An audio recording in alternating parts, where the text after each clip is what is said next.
Добър ден, здравейте! Днес сме пуснали няколко машини да се тестват и ще ви покажа каква е разликата между полуавтоматична смяна и обикновена смяна на инструмента, защото доста хора ни се обаждат с този въпрос и искат да разберат каква е разликата между обикновената смяна на инструмента и полуавтоматичната смяна. Сега ще спра една от машините, за да разберете.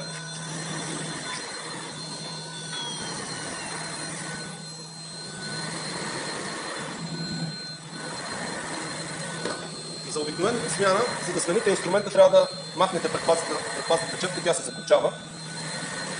Като махнете от копчалката. Ще взема сега един секторен ключ и един гаечен ключ. Това е секторен ключ, това е гаечен ключ. Като на стандартна фрезичка, гайката трябва да се махне на ръка.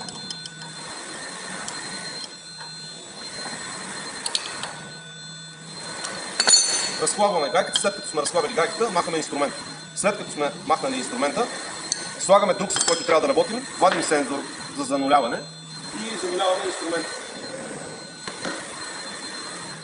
Сега машината ще докосне тъч пробата и така ще се занули. Това се прави всеки път, когато имаме необходимост да сменяме инструмента. Защото следващия път, когато слагаме инструмента, не се знае с каква дължина е той и задължително трябва да го премерим.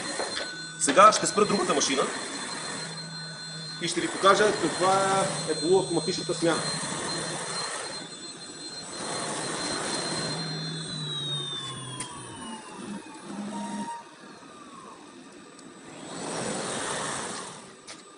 Полуавтоматичната смяна се изразява в следното нещо. Тук има два бутона. С единия ние командваме четката, а с другия командваме свалянето на инструмента. Сега инструмента го свалих. С това нещо ние командваме четката. Може да я вдигаме и да я пускаме за наше удобство. А това инструмента се намира в цънкодържач. Бързата връзка се казва в цънкодържач. Стандарта на този шпиндъл конкретно е BT30. Идеята е следната. Ако вие имате набор от инструменти, преди това може да ги калибрирате с една и съща дължина.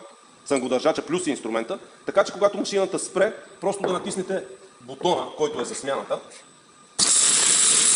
Ставите цънкодържача и инструментът е сменен. Не се нуждае след това от калибриране, защото преди това вие сте замерили инструмента плюс цънкодържача да са една и съща дължина. В случая не са, но просто така се е случило в момента, защото ние тук не работим, просто тестваме машините. Когато свършим операцията с един инструмент, натискаме отново бутон.